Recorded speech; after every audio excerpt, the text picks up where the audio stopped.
শ্রদ্ধা নিবেদন করছে। আমরা সবাই দাঁড়িয়ে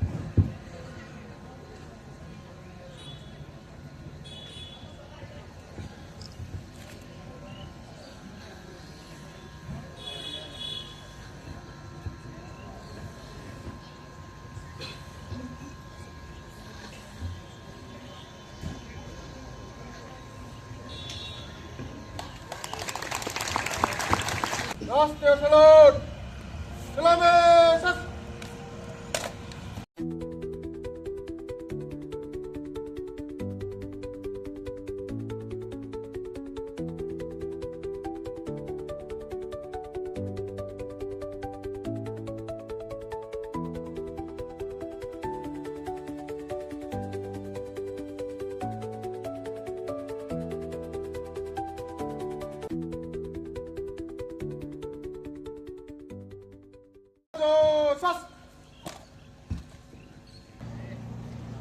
এই দিনে আমাদের দেশ কিভাবে চলবে, যে নিয়ম শৃঙ্খলা যাকে আমরা সংবিধান বলি, এই সংবিধান চালু হয়েছিল। তাই প্রতি বছর আমরা সংবিধানকে সম্মান দেওয়ার উদ্দেশ্যে এই লক্ষ্যে আমরা এই অনুষ্ঠান উদযাপন করি। ভারতের সংবিধান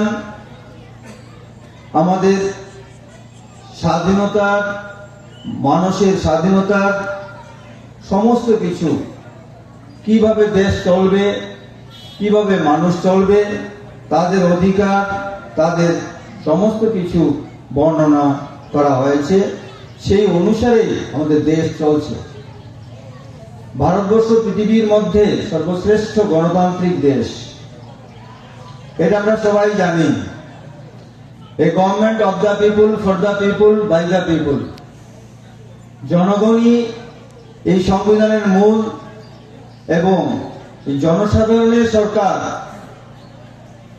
জনসাধারণের জন্য, জনসাধারণের দ্বারাই এই সরকার প্রতিষ্ঠিত হবে। বিভিন্ন রাজনৈতিক দল প্রতিদ্বন্দ্বিতা করবে এবং যে দল জিতবে তার সরকারে যাবে। লক্ষ্য কি? জনগণের কল্যাণ করাই লক্ষ্য। মানুষের যা প্রয়োজন সেইগুলি পূরণ করাই সরকারের লক্ষ্য থাকবে। এটাই সংবিধানের নির্দেশনা। সেই নির্দেশ অনুসারে আমাদের দেশ চলবে। সরকার সেই দেশের জনগণকে পরিচালনা করবে। সমস্ত কিছু পরিচালনা করার দায়িত্ব সরকারের থাকবে।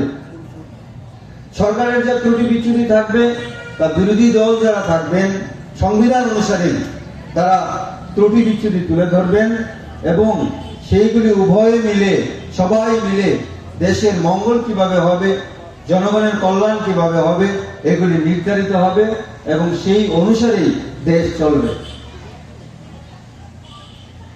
গণতান্ত্রিক দেশে আমাদের সব অধিকার যেমন দেওয়া হয়েছে, তেমনি জনগণের কর্তব্যের প্রতিও নজর রয়েছে। আমাদের মাঝে উপস্থিত হয়েছেন বিভিন্ন স্কুলের ছাত্রছাত্রী। আজকের দিনে আমরা প্রতিজ্ঞাবদ্ধ থাকব।